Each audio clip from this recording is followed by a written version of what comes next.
moment you start defending yourself, you've already lost the room. Not because you're wrong, not because you're weak, but because the need to defend is itself the signal, the tell that reveals you're living inside someone else's judgment. Most people spend their entire lives trying to be understood. Stoics spent their lives trying to be unshakable. There's a difference, and once you see it, you can't unsee it. Here's what nobody tells you about the approval-seeking behavior most of us carry around like a second skin. It's not a confidence problem.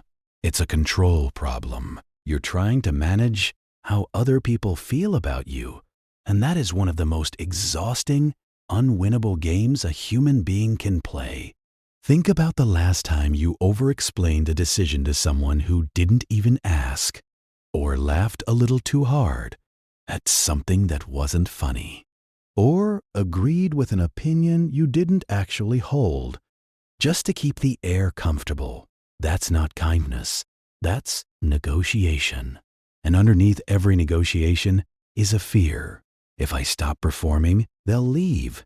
If I stop shrinking, they'll push back. If I stop being easy, I'll lose.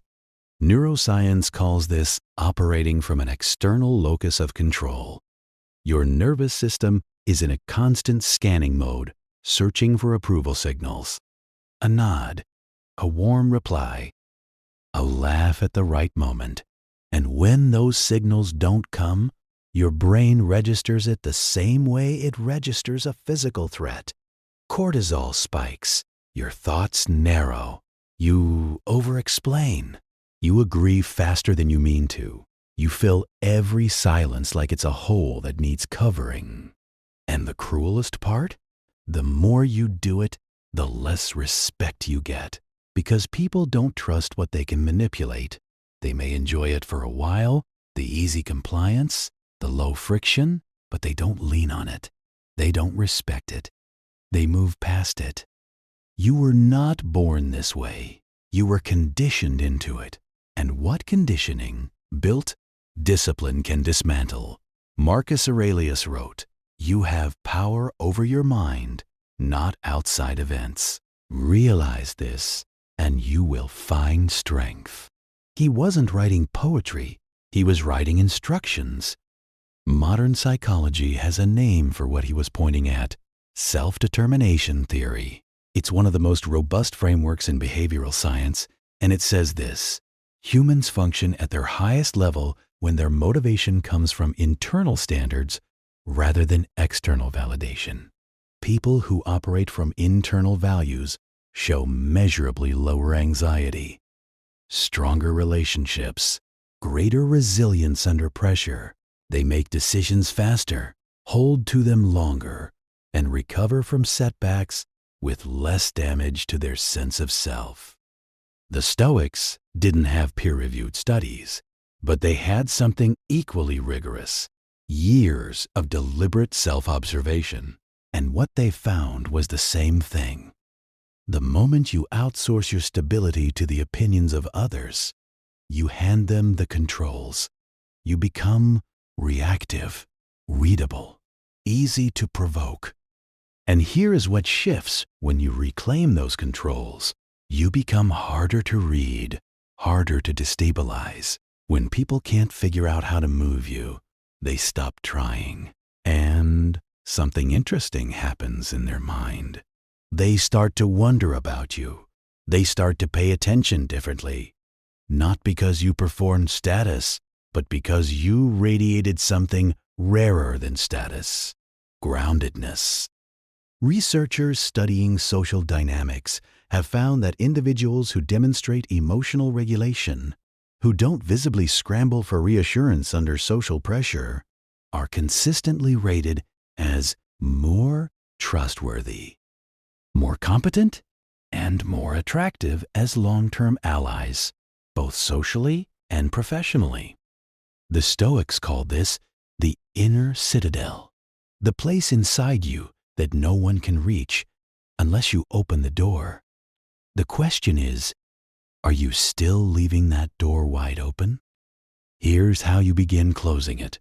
Not overnight, not with a single decision, but through daily habits that rewire the way you carry yourself. Habit 1.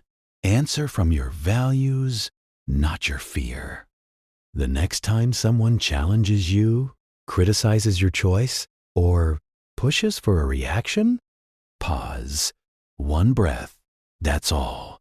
Then ask yourself silently, what would I say if I genuinely didn't need their approval right now? That answer, the one that surfaces after the pause, is the one worth speaking. Most people never get there because they respond before the fear clears.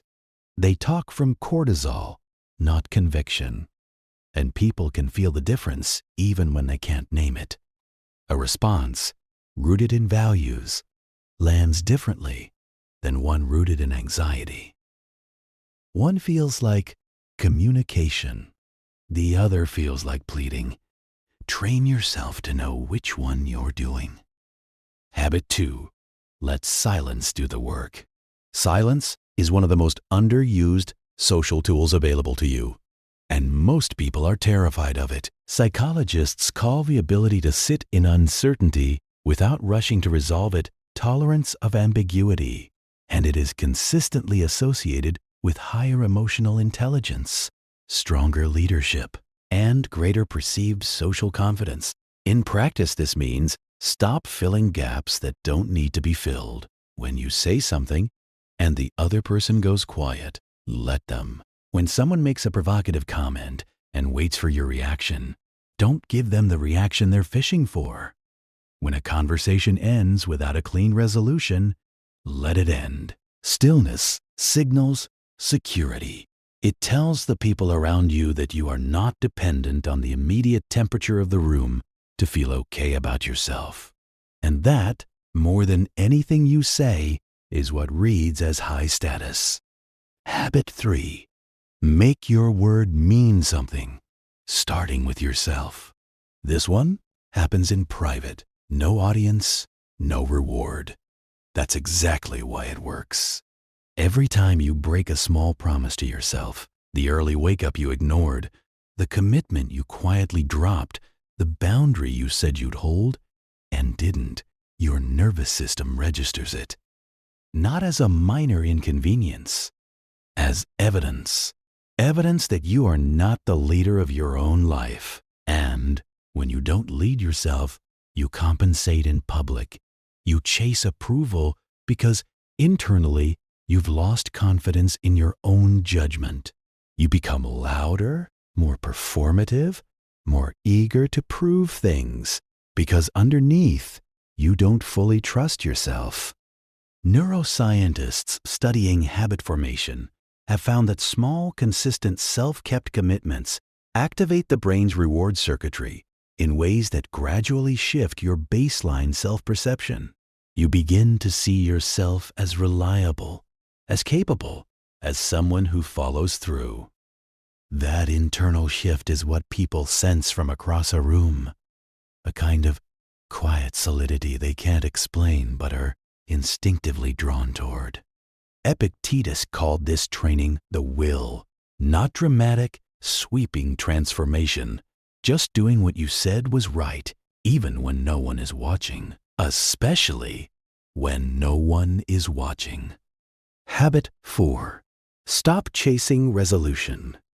When someone pulls away, sends mixed signals, or withdraws their warmth, the instinct is immediate. Chase clarity, demand an answer, force a conclusion you can hold. But that impulse reveals something important. It reveals that your internal state is being determined by their behavior, that you can only feel settled once they've given you permission to. The Stoic practice here is deliberate release. You cannot control someone's consistency. You cannot force honesty from someone who isn't ready to give it. What you can control is your response, and more importantly, your refusal to negotiate your own standards downward, just to ease the discomfort. This is not detachment. It is not coldness. It is the recognition that some questions answer themselves, if you give them time and refuse to beg the answer out. People who practice this become nearly impossible to manipulate, because manipulation only works on those who need something from you. When you've genuinely released the outcome, the leverage disappears. And that, quietly, is one of the most powerful positions a person can occupy. Habit 5. Regulate the small reactions first. The eye roll that slips through. The sharp edge in your tone when you're mildly irritated. The restless need to correct someone, even when the stakes are low. These micro-expressions are not small things. They are broadcasts. They tell the people around you exactly where your triggers are.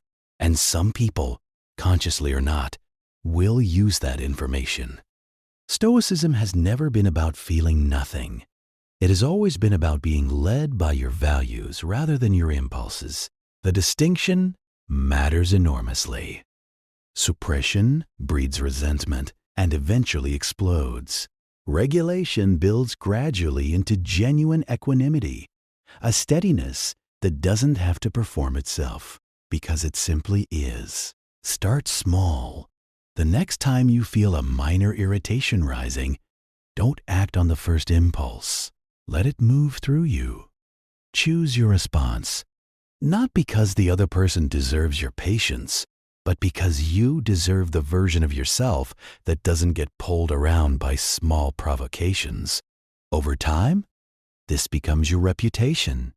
Steady, measured, hard to rattle, the kind of person people bring serious problems to, because they know you won't crumble under the weight of them. Put all of this together, and something fundamental changes. You stop trying to be liked and start being solid. You stop managing impressions and start managing yourself. You stop being available for every game and start being someone the game can't touch. That is the whole Stoic point. The only lasting social currency is character. When your character is stable, your presence carries weight without effort. People may not be able to articulate why they trust you, why they lean toward you, why they remember what you said. They'll just feel it. And here's the line worth returning to on the days you forget. You don't need to be louder. You don't need to be more likable. You need to be more grounded. Because people don't follow the person who needs them the most. They follow the person who needs them the least.